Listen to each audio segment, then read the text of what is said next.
Well, I'd like to welcome you to this segment of A Day of Light and Love 2025. And this is an online free event that we intend to support, to uplift, and to inspire people around the world who are experiencing a sense of loss, sadness, grief, or separation from those that they love during this most important of seasons.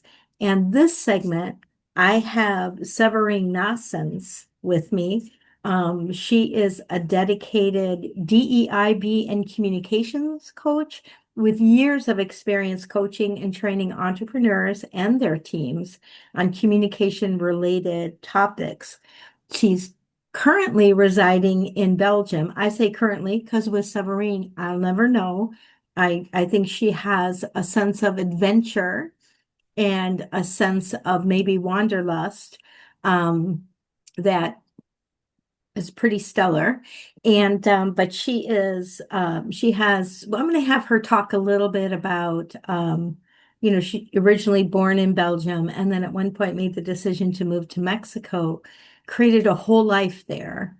And she's multicultural, multilingual, and she facilitates um not communication for large and small businesses. She works as an educator. She's really a very fascinating woman. Like if we had a People magazine, fascinating women of the last, 5, 10 years, it would be Severine would be part included in that group. So Severine, I love you. I want the audience here to know and love you as I do. So I'm going to hand it over to you, but I do want to ask you one thing to kick it off. Your bio says a DEIB in communications coach. I know what that stands for, but I'd like you to define it if you would for the audience.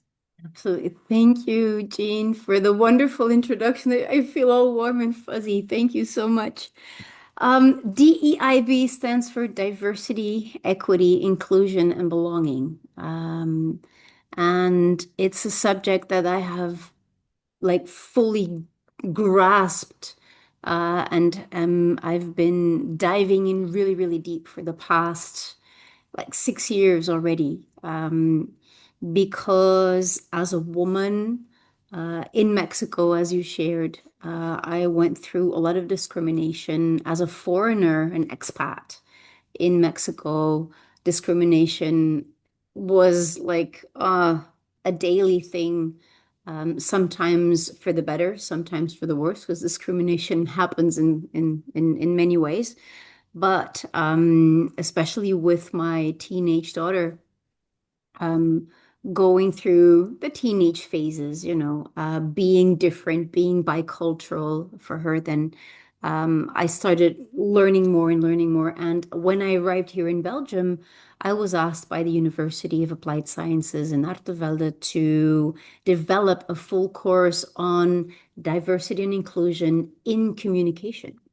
Because as professional communicators in an international, multicultural environment that Europe is, and it's huge, it is needed for communicators, the young communicators, to have a full understanding of the vast diversity there is among us humans.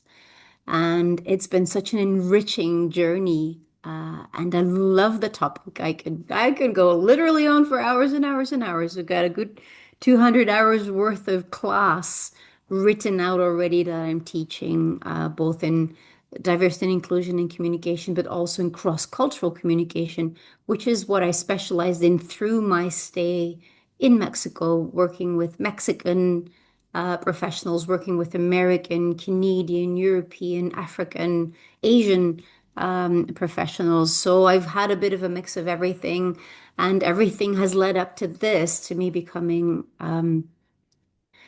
I don't like the word expert, but a knowledgeable person on the topic Yeah. because of everything that I've gathered. And I'm still learning. I continue to learn because I have the absolute pleasure of teaching the international students, and I have more than 16 nationalities in my class. Oh my goodness. So that is such an enriching environment. So Wow. You're it's a learning both. from them. I They're am, learning I from you. am. You're learning from them. So that is what DEIB stands for. That's awesome. Anything.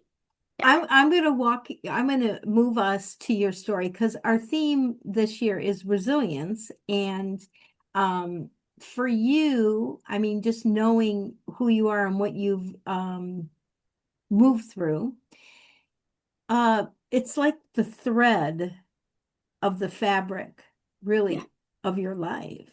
Yeah. Because you were born and raised in Belgium. Mhm. You went on vacation, if I remember, I did to my internship Oh, you did your in Mexico. internship in Mexico. Fell in love with the people, the country, the culture, right? Maybe the weather, not sure. I For sure.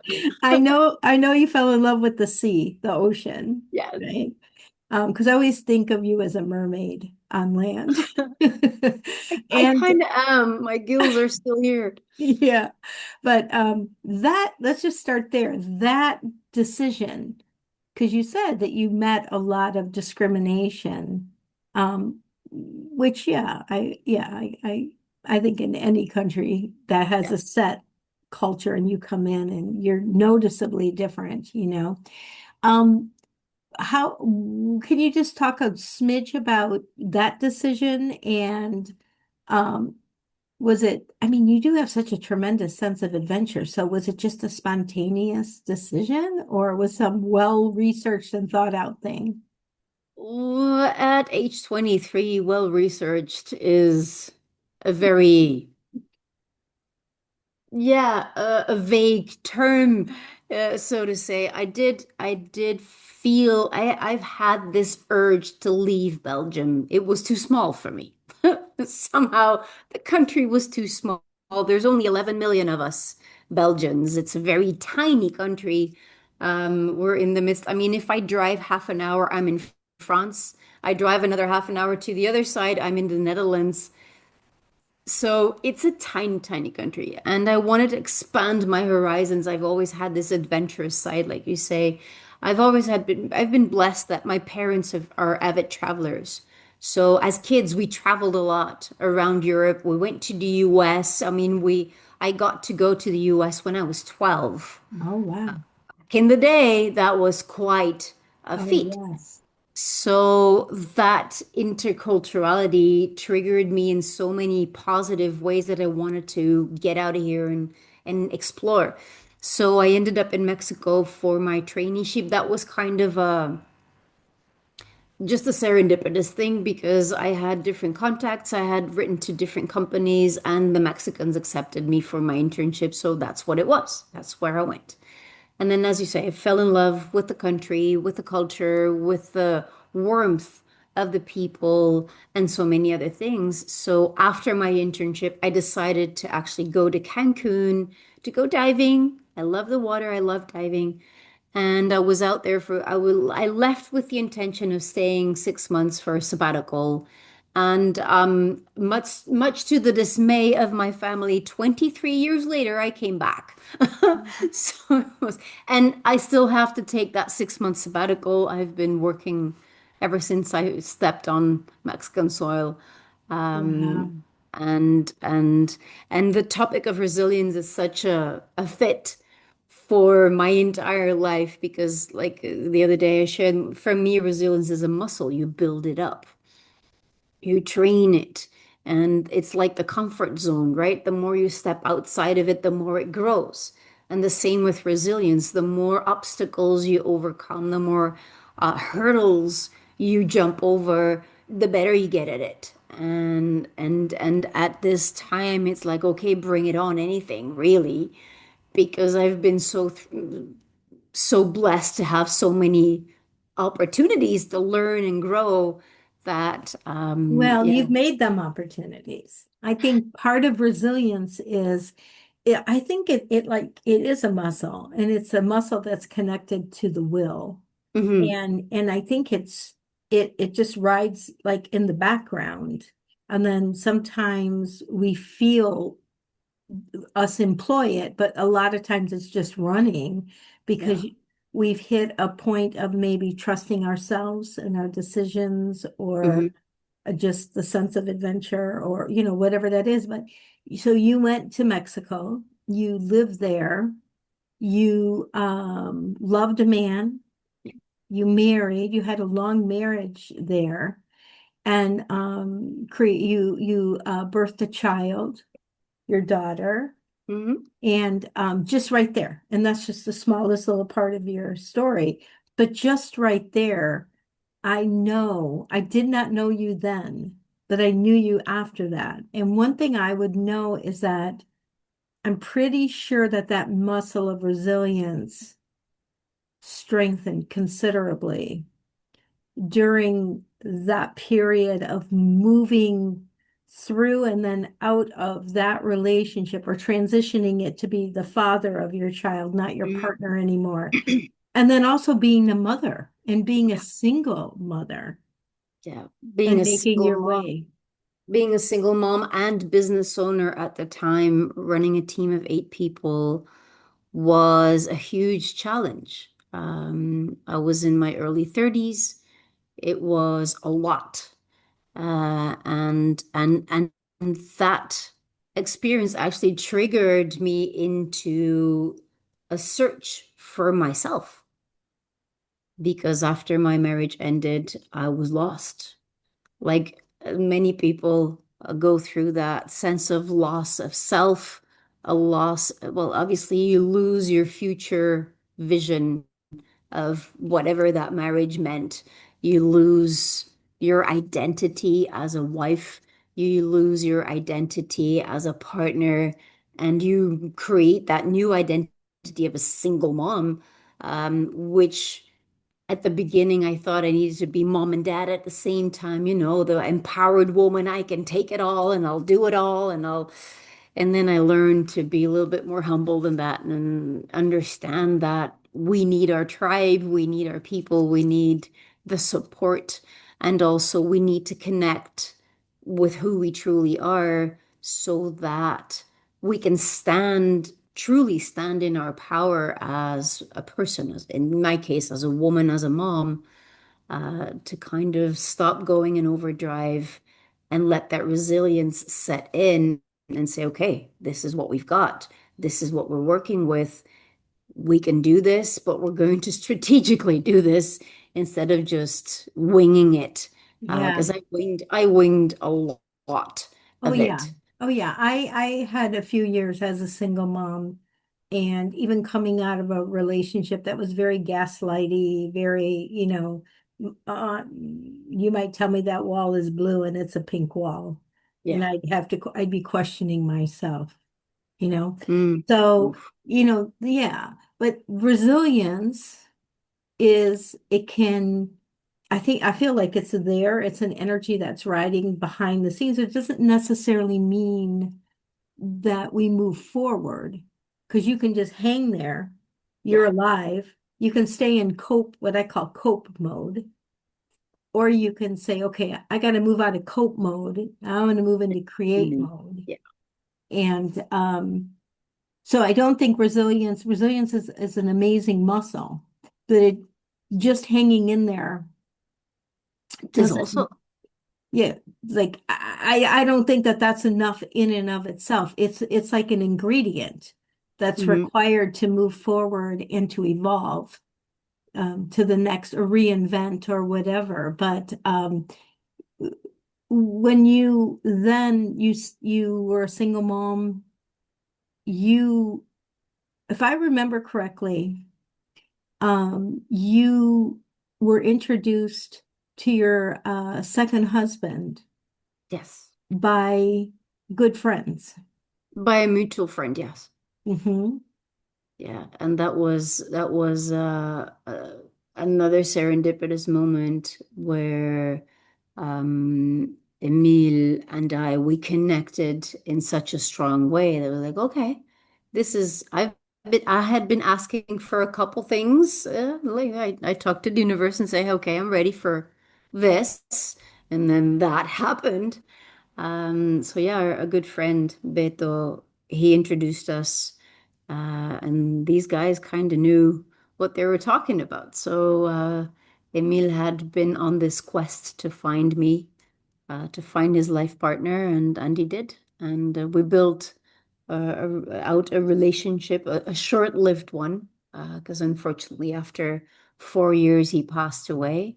But it was such a journey, and also, again, a journey of resilience, going through the motions of a second marriage with a man from a different cultural Oh, background. yeah, and Again, he was not Mexican by birth. no, Was he he was Chilean. Chilean? Yeah. Yeah. So you had that shared experience of being expats.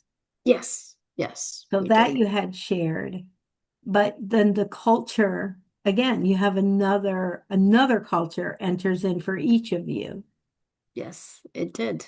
And that is also a wonderful learning experience because again, it's one thing to share your life with a person with the same background, the same religion, the same upbringing, and so on, which is already a complex thing to do, right? Now add on a different culture, a different upbringing, a fully different educational background. Like everything was pretty much everything was different. But our vision in life was the same, and that was what connected us to create a beautiful relationship And you there. had some intense chemistry. Yes, very much. It Yeah, was connection beyond the physical, beyond the mental, beyond the emotional. It was something spiritual, even, I would say, yeah, a quantum entanglement kind of yeah, a relationship that was yeah, very, very intense. Yeah, but yeah, yeah, yeah. very special. And I know that email passed just ahead of Jenny. Yeah, And um, so having walked that path, actually, I'm still on that path. I don't know that you ever fully leave the path. I think so. No, but I think that, resilience kicks in and you make it through. Again, I feel like to start with, you cope Oh, yeah. until one day you realize you want to create. Yes. Yes. And after that, the realization that I needed to move away from where everything happened. I needed to start anew, and when I get the heebie-jeebies and I need to start anew, I change countries. I look for it far, far, far away. So I decided to move to Belgium. Also, I mean, considering the situation in Mexico, considering the future opportunities for Inari in art school. There was Which no is your art. daughter. Yeah, my daughter Inari, she's 18 already. Uh, Jeez. by now, it goes really fast. Okay. And we made a pact that we would give it a go for a year. We would give ourselves a year to kind of test the waters here in Belgium, see if school would work for her, if I could create a business here because I've been independent my entire life and I did not want to give that up. I wanted to continue coaching, continue doing trainings for companies. I wanted to continue doing what I love most. And it worked. It Yeah. worked hard. It was hard. Actually, moving back into my own culture created a culture shock, a reverse culture Yeah. shock because I'd been away so long. Yeah. Um, so that took a lot of strength and resilience for both of us. And did she need to learn, what do they speak in Dutch. Belgium? Dutch, Yes, that's right. she So needed she to, had a language to learn. she had a different language to learn because she did understand, but not really speak the language because we had no use for it in Mexico. But she did amazingly. And I can see the resilience in my daughter blows me away. She has taken this on with grace, with grit, with strength, with humility, and with a willpower that was beyond my imagination that she would do this well. And she's thriving. Oh, So beautiful. that's beautiful. And so Yeah. when you returned to Belgium, your family, you have family there. Yeah, I So do. it was kind of a quality decision to, and I'm sure for her. Yes, it's for her. It's more fun because she gets to spend time with grandma, and they get along really really well. So it's fun to see that, to give her that sense of belonging as well. Because in Mexico, also my best friends they moved away. So like people were spreading out, so we were kind of left alone Mm. at some point. So it's At a amazing. really critical time too, Yeah, because your husband passing, um, that was an important relationship for her as well. yeah. It was a difficult one for her. They unfortunately they didn't really get along very well. So that happening triggered a whole series of events as well for her and myself. And was really blessed to be able to rebuild that trusting relationship because obviously her trust was broken in me because I had another partner and who that's a long, complicated story. But we've been able to reestablish that trust and build a mature relationship, a mother-daughter relationship that is really The based on. maturity piece that came up in previous conversations, and the maturity thing is so, I think it's such a component. I think it's a result of sustained resilience. As Mhm, at some point, the dam gives, and mhm. you're just mature. You're not fighting and Yeah, resisting. It's just a decision to accept, find things to appreciate, and move on to create the next level of whatever your livingness is. yeah, absolutely. And you stop resisting. You actually you learn to trust your intuition. You learn to trust the flow of Yeah, things. yeah, And I have let go of control over so many yeah, things yeah. We share that. um, Hmm. because it's key to trust and being in that trusting position that no matter what happens, we will be all right. Yeah, No matter what happens, this too shall pass. yeah, There's always the yeah. sun will always come up. That's correct. And sometimes it's a long night. Sometimes it's a shorter one. Yeah. But eventually we make it through and trusting that gives me strength to move through anything that comes my way. And like you said, make it an opportunity. See what is there that I can learn from this? What is there that makes me stronger? What is in this situation that gives me more wisdom Yes. passed on to my child to hone the skill of being more perceptive of things and being more aware of where I'm standing, what I am creating for myself as well, you know? That brings to mind something that I learned along the way, where I think earlier in my evolution, um, sometimes I'd be like, I know I'm such a good person. Like, why is this happening to me? And someone that's watching this could be in that phase where you're wondering, like, Why um, me? why me? Why bad things? Why?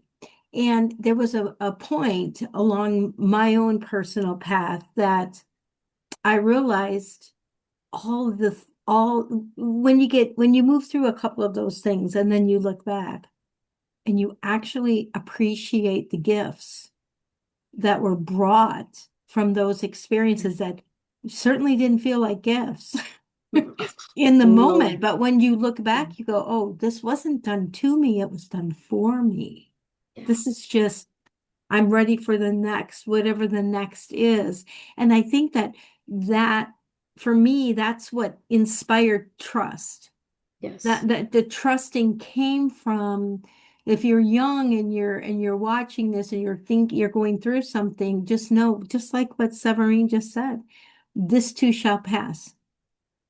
And it may not be exactly the way that you feel like you want it to go. Mm, However, there's something in it that will propel you forward if you can find that thing. And then you, of course, that requires looking for that thing. And so for me, I think resilience, active resilience starts to kick in because you're like, okay, I have the muscle, right? It's like when you're working out, you know, it hurts. The muscle growing hurts oh yeah. until now that exercise is easy, right? And then life will challenge you in a different way because that muscle is constantly growing and our understanding Hmm. is like the fruit of that muscle growing because now you're in a whole new season of becoming and creating. And so maybe you'll share a little bit of what's going on with you now. Yeah, well, since we've come here, so as I shared in the beginning with the DIB story, I started teaching at the university, which has opened a new world for me as well, in academics, which is like very inspiring, and it has given me a sense of stability and a sense of calm. So I've had more time to come back to me, to come back like to my essence. And a few months ago, I met another man who has just completely taken me by surprise, swept me off my feet. I'm not sure he's Um, just another man. well, If I could interject that. another one for me. There's just the next Well, one, and yeah, a a wonderful special man. one, a wonderful person, and he has provided such a safe space for me to fully come into my power as a woman. And he honors that. He holds space for me to go through pieces of healing that I am still working through, due to the loss of my beloved almost 5 years ago. So it has been a magical experience, again, serendipitous. So many things are aligned, and it's like coming home. It's coming home to me, coming home to myself, coming home to a safe relationship where I can be myself in my all facets that I embody. The crazy one, the serious one, the work one, the everything one. And it's been so beautiful to experience that, thanks to everything that I've been through in the past. I stand in this relationship in such a conscious way. There's a lot of consciousness, there's a lot of awareness, and there's a lot of calm. Because as I step into this safe space, being held in such a safe way, I can fully relax my nervous system and kind of give my resilience a bit of a break. Yeah. Of that Oh, bowl being tense for so many oh, years, yeah. going through so many things. It's like a bow and arrow. So right now I can kind of relax my bow to kind of recharge and hopefully not necessarily prepare for what's to come. I mean, challenges will arise. I Mm. know life is one big series of events. So, but Well, I love what you said about feeling home because I know that feeling because that was the feeling from the very beginning that I had, almost 40 years ago with Denny, with my husband. And it reminds me, when you say that, it reminds me of a song that was a favorite of mine. And every time I would hear it, I would think of him and I remember sharing it with him. And he said, exactly. And it's a Billy Joel song. And I okay. want to say it's from maybe the Stranger album, but there's a line in one of the songs and it says, um, wherever you're at, that's my home.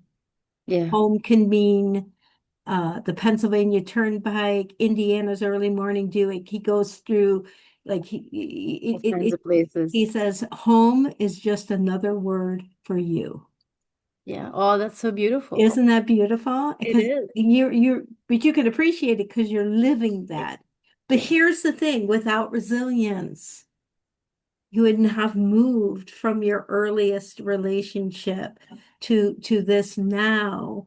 Yeah. And it's, I think, part of resilience, that maturity piece, we lean in at a certain point. We learn to Mhm. lean into whatever the resistance or the challenge is and find the serendipitous piece or the silver lining or Yeah. the fail forward moment or whatever. You seek it. And Yeah. that's maturity. And I think if in my earlier days where I was much more immature, I didn't realize that. But the still that will, whatever that was that I couldn't I, I, I couldn't just shut down. I had to keep going. And for me, there was a point in my life coming out of my first marriage where I do believe you can die from a broken heart because I'm Yeah. pretty sure that that's a thing that's Yeah. I approximated that. For me, my sons were very young and they became, and that probably sounds terrible to say that I didn't have it inside of me to like do it for me, but Mm. I could not do it for them, if that makes Yeah. sense. It does. And I'm It pretty does. sure if that's Yeah. probably a shared energy experience. Yes. Because as a mom, you tend to put them first. Now we know that everything starts and ends with us. Hmm. And But now we thank know, goodness they were there for me. yes, Like, because they thank pull you goodness. through. They become your driving force. That is. They Yeah. become your why. For a while, they become your why, and that pulls you through. And it's great to have that kind of a why that keeps you going and that stimulates that resilience to act upon whatever is Yeah. going on at the To time to pull activate. you through. It activates. Yeah, Yeah. Because honestly, an overwhelming sense of sadness or depression or anxiety is, it has its tough moments. it does. It does. It, It has its tough moments. and Yeah. it's not to be underestimated, No. because many people, and I know that many people these days are struggling. And it's easy for us to say, hey, I figured it out, right? I got it all together now. Now, Up to this point. up to this point, I kind of figured it out. I kind of have it figured out, but I do know, and I've been there, and we've been there, Yeah. through the heartbreak, through the depression, through the immense sadness, the huge grief and I did think that my heart was going to break into pieces literally because of how painful that was.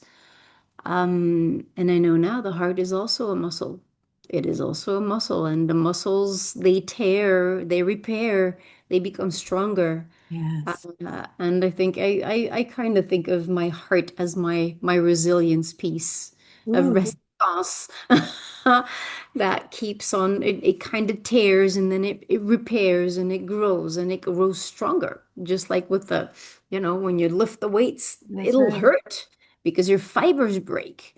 And the same happens to us as we go through life. And even though the darkest of nights, the sun will rise at a certain moment, and it's just to hang in there and do, and going back to what we spoke about last year about gratitude, I still believe that gratitude has been the bridge for me to go from grief to where I'm now, from grief to joy, from looking at the problem and making it a challenge and an opportunity specifically to grow and to learn. And that gratitude piece has been such a game changer. So And I keep doing it. I'm sorry I interrupted you. That's okay. I keep doing my gratitude journal. Not daily anymore, but I keep doing it because Yeah, and every time I feel blue or down, I go back to, okay, what am I grateful for? Perfect. The cup of coffee I had this morning, I'm yeah, grateful for. yes. And so Simple thing. you're giving a really great action piece as we close. You're giving a great action piece, Mm. and that is go find a notebook and Yeah. grab a pen and make that your dedicated gratitude journal. And there are Yeah. going to be, you might be in a season where you need to write in that every single day. I, I've lived that. I actually Yeah. probably still do daily, confess the things that I'm grateful for and set to paper. But it shifts the energy. Yes. You start to see, first of all, you feel different. You feel Hmm. supported. You realize the areas that you're supported. And then I feel like you can start to look for the path that you want to choose to take. Yeah. And it's a choice. We always have a choice, right? We do, always.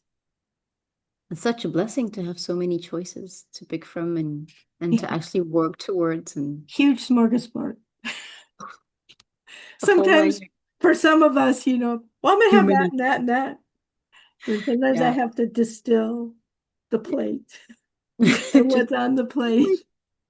No, really, grab smaller one. to be any good to any of it. But yeah, Severine, I'm really excited. I'm excited, already looking forward to next year and seeing, too, where we're at. yeah, where this life evolution and personal evolution inside of the whole of life, where Yeah, it and I look leads. back on the sessions that we've had over these past, what, six, Well, seven, I I think it's years. 9. I think it's like I've 9 years. lost track. Yeah.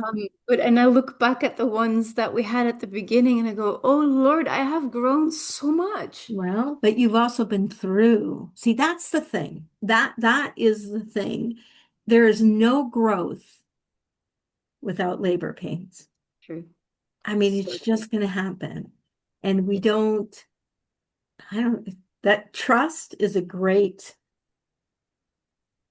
trusting the process of life is probably what this should be titled, Yeah. because that trust factor is a very important foundational energy that's got to be in place for resilience to truly activate and result in growth and expansion to Mhm. occur. Yeah. Trust in ourselves, trust in the flow, trust in the infinite intelligence space that has our back. And even if we don't understand why me, why now, why this again, for real, just trust that there is something hiding. There's a golden nugget hiding in there, and daring to look into it through the pain Yeah. and through the heartbreak and through the grief, and daring to find these little pieces of light that are in there Yeah. shining. Small steps, just small Yeah. steps.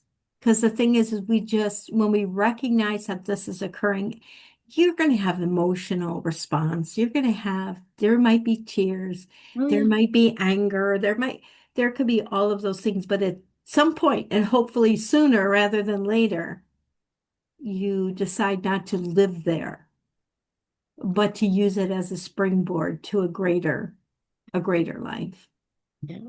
Absolutely. It's a place of reference, not residence. There you Remember that one? go. Yeah, I do. That's beautiful. Perfect. Perfect ending. Thank you so very much for giving Thank us the time during the Christmas season, and have a wonderful rest of your Christmas. you. I love Do. you so much. Love you too. It's really great to connect here and for you to share your wisdom of your experience. It's been remarkable, and Thank I'm excited to see what's next. Oh, brilliant futures are ahead. They are. They are. Thank you so much. Happy holidays. Thank Sending you you. all my love. Thanks again.